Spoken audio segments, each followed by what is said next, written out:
An elderly woman named Margaret had always been full of life, even in her later years. Her son Daniel loved visiting her, sharing stories, and making sure she was comfortable in her cozy home. But recently, something strange kept happening. Margaret had been falling out of her wheelchair, and no one could understand why. She insisted everything was fine, brushing off Daniel's concerns with a warm smile. But Daniel couldn't shake the feeling that something wasn't right. At first, he thought it might be accidents, perhaps a slip or a moment of dizziness. But the falls kept happening, and each time they seemed worse than before. Daniel grew more worried, especially when he noticed small bruises on her arms and legs. Whenever he asked her about it, she gave vague answers, saying, "Oh, you know me," clumsy as ever. But deep down, Daniel knew his mother wasn't telling him everything. Wanting to protect her but unsure what was really going on, Daniel decided to install a hidden camera in the living room. He hoped it would give him answers, or at least peace of mind. Days passed, and the footage seemed normal at first. Margaret sat peacefully in her favorite spot, knitting or watching her favorite shows. But then, one afternoon, something unsettling appeared on the recording, something that made Daniel's heart race. The camera captured a sudden jolt, the wheelchair tipping, and Margaret falling to the floor. But it wasn't just the fall that shocked him, it was what happened right before. There in the corner of the frame was something, or someone, moving just out of sight. Daniel's pulse quickened as he rewound the footage, watching it over and over. Who was in the house with his mother? And why hadn't she said anything about it? The question swirled in his mind, leaving him with a chilling realization. This wasn't an accident. What Daniel uncovered next would change everything he thought he knew, and reveal a truth he never expected. Daniel couldn't shake the eerie feeling from what he saw on the footage. His mother was alone, or at least she was supposed to be. But the shadowy movement in the corner told a different story. Confused and on edge, Daniel decided to check the camera recordings from the past few days. As he scrolled through the footage, his stomach tightened. Strange sounds, soft creaks, faint footsteps, echoed through the audio at times when his mother was clearly sitting still. It felt like someone else was there. Daniel's mind raced with possibilities. Could someone be breaking in? But there were no signs of forced entry. Was it a caregiver? He knew his mother had someone coming by occasionally to help with chores, but he hadn't met them himself. And why wouldn't his mom say anything if she felt unsafe? The thought that she might be hiding something made his heart ache. The next day, Daniel stopped by to visit his mom, trying to act normal. Margaret greeted him with her usual warmth, but he noticed how tired she looked. Dark circles under her eyes and a slight tremor in her voice. When he asked if everything was okay, she brushed him off again, saying, "You worry too much, sweetheart." But Daniel wasn't convinced. While his mom dozed off in her recliner, Daniel decided to quietly check around the house. He felt a strange chill as he moved through the small, familiar rooms. Then in the hallway near the back closet, something caught his eye. A small scuff mark on the floor, as if something heavy had been dragged. His chest tightened. He opened the closet door, expecting to see the usual shelves of blankets and boxes. But what he found made his blood run cold. Inside, there were faint scratches on the back wall, like someone had clawed at it. His heart pounded as he noticed the faint smell of something, dusty, stale, and unfamiliar. Suddenly, from the living room, his mother's voice called out, shaky and urgent, "Daniel, is someone here?" His throat went dry. He hadn't made a sound. So how did she know? And worse, who was she asking about? Daniel's heart pounded as he froze in the hallway. His mother's voice, filled with fear, sent a chill down his spine. He quickly returned to the living room, his face calm but his mind racing. Mom, he said softly, did you hear something? Margaret's eyes darted toward the hallway, her fingers clutching the armrest of her chair. I thought I heard someone, she whispered. Her voice was thin, and there was something in her eyes, something Daniel hadn't seen before. Was it fear? Or was it something else? Something she wasn't telling him. Daniel knew he had to stay composed. I'll check it out, he said, forcing a small smile. He moved slowly back toward the hallway, every creak of the floorboards making his pulse quicken. He felt like he was being watched, like eyes were following his every step.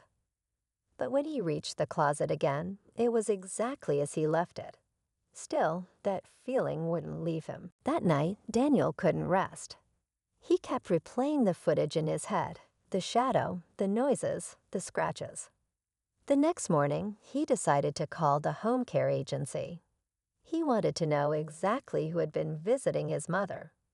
But when the representative checked the schedule, the answer only deepened the mystery. No caregiver had been to the house in over a week. Daniel's hands shook as he hung up the phone. If no one was supposed to be there, then who, or what, was? Desperate for answers, he checked the hidden camera's live feed. His breath hitched.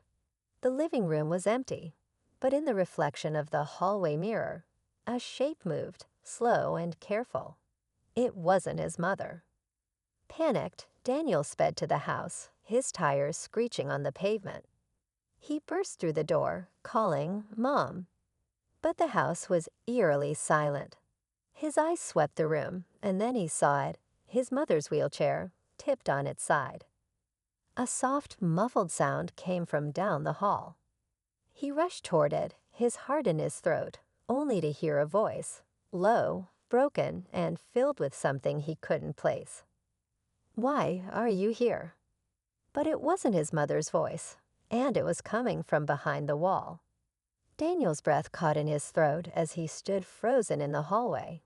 The voice, low and unfamiliar, seeped through the wall. His pulse pounded in his ears. He wanted to call out, but something about the voice made his skin crawl. Instead, he moved closer, pressing his ear to the cold surface. The voice spoke again, hoarse and broken, as if struggling to form words. Don't let them see. His hands shook as he felt along the wall, fingers searching for anything, an opening, a crack, until he hit something subtle. A gap. His heart raced faster. With a sudden push, a hidden panel clicked open, revealing a narrow, dark space behind the wall. Dust and stale air rushed out, making him cough.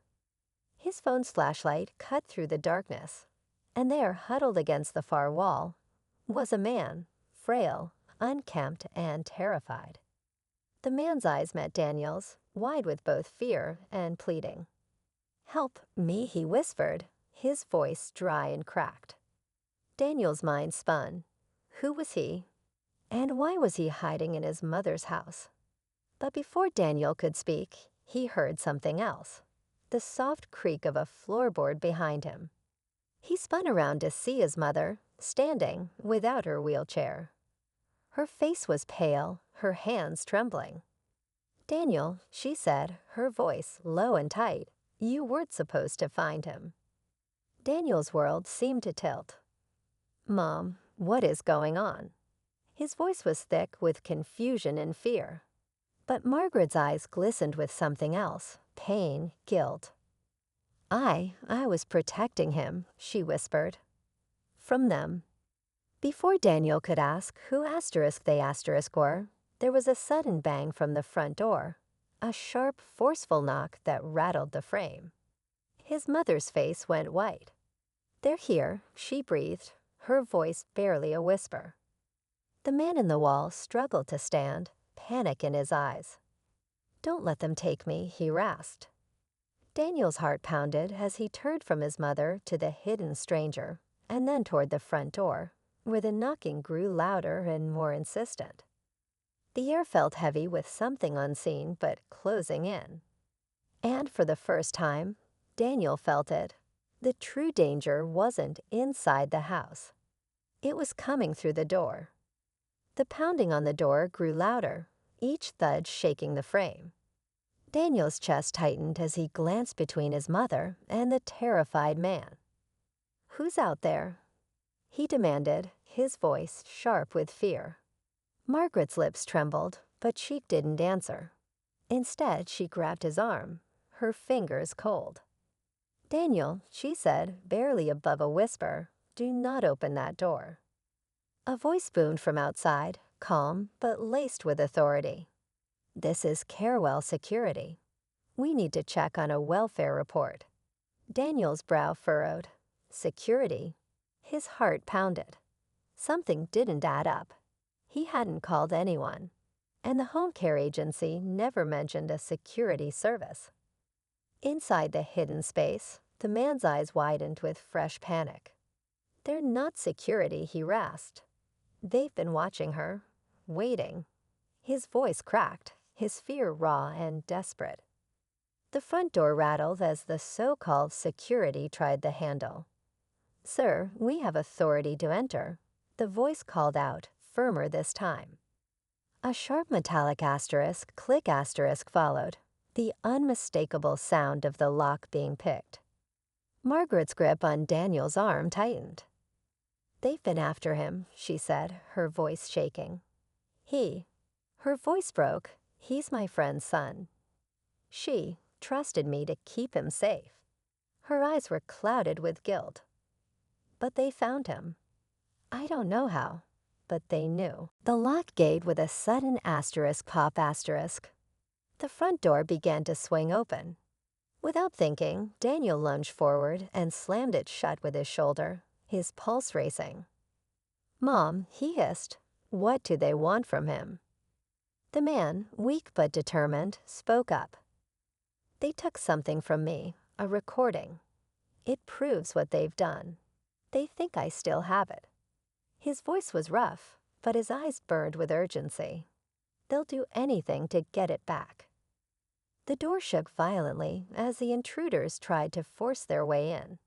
Margaret's voice was tight with fear. "Daniel, they won't stop. You have to decide, help him or let them in." A loud crash splintered the frame. Daniel's body tensed, adrenaline flooding his veins. The house, once a place of safety, felt like a trap. And with the walls closing in, he realized who he trusted, and what he chose to do next could cost them everything. The front door gave way with a deafening crack, and two men in dark uniforms burst into the house. "Step back," one barked, his eyes locked on Daniel.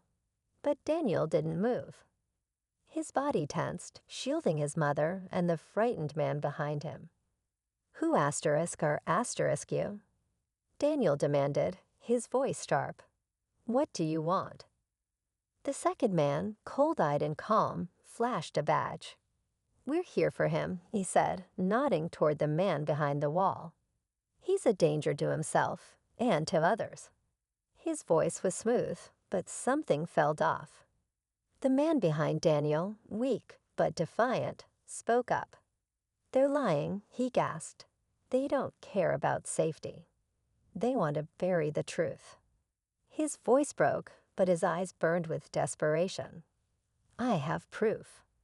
Proof that Carewell's been abusing patients, drugging them, covering up injuries." His gaze flicked to Margaret. "That's why your mom's been falling. They were using her for their experiments." Daniel's heart stopped. His eyes shot to his mother, whose face had gone pale. "Mom," he choked, "is that true?" Margaret's lips trembled, and her voice cracked with pain. "I didn't know at first," she whispered, her eyes brimming with guilt. "But when I found out, they threatened me. They said if I told anyone—" She broke off, her voice shaking. "I stayed quiet to protect you." Fury and disbelief crashed over Daniel, his hands curling into fists. The men moved forward. "This isn't your fight," one of them warned, reaching for the man. But Daniel's voice was hard, cold with resolve. You hurt my mom, he said, his body shifting protectively. So now, it asterisk is asterisk my fight. Suddenly, the man from the wall staggered forward, clutching something in his fist, a small recording device. The evidence is here, he rasped. They can't hide it. The men's eyes flashed with panic.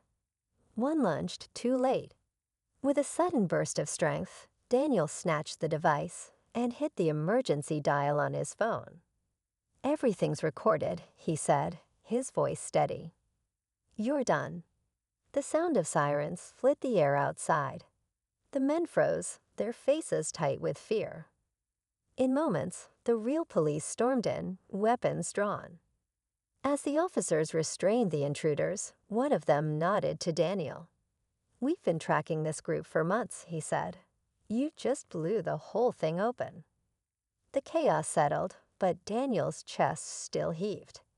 He turned to his mother, his voice soft but heavy with emotion. It's over, Mom. You're safe.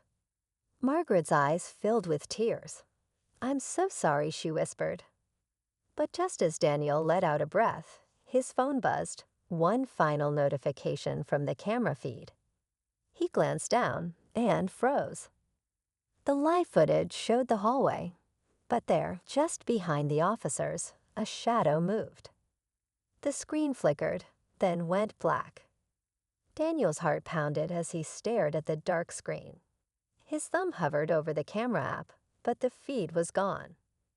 The police moved through the house, securing every room, but no one else was found. The officers assured him the danger was over, but Daniel couldn't shake the unease curling in his chest. Paramedics checked Margaret, confirming she was shaken but stable. As they wheeled her toward the ambulance, she reached for Daniel's hand, her voice soft. I'm so sorry for what you've been through, she said, her eyes glassy with regret. I was trying to protect you, but I should have trusted you. Daniel squeezed her hand, his voice thick. We're okay, Mom. We made it through. And now, they'll pay for what they did. His eyes flicked to the man who had been hiding, the whistleblower. You saved her, Daniel said, his voice steady. Both of you did. The man, exhausted but relieved, gave a small, grateful nod. Your mother is brave. She risked everything to keep me safe. Now the truth will come out. He held up the small recorder. This has everything, names, dates, proof of their abuse. A few days later, the recordings hit the news. The Carewell scandal exploded, leading to arrests, investigations, and public outrage. Families who had suffered in silence finally had answers. And Margaret, once a silent victim, became a powerful voice in the fight for justice. Daniel stayed by her side through every interview, every hearing. Their bond, tested through fear and loss, felt stronger than ever. And when Margaret finally returned home, her bruises healing, Daniel made sure her house was filled with warmth and safety. Asterisk real asterisk safety. The hidden cameras came down. There were no more secrets. One evening, as they sat together watching the sunset, Margaret reached for his hand. You never gave up on me, she said softly. Daniel smiled, his voice gentle but firm. That's what family's for, Mom. The nightmare was over. The house was quiet. And for the first time in what felt like forever, they were finally at peace. But as the last light of day faded, Daniel's phone lit up once more, a system notification from the security app. Asterisk motion detected, hallway camera asterisk. Only he had taken every camera down.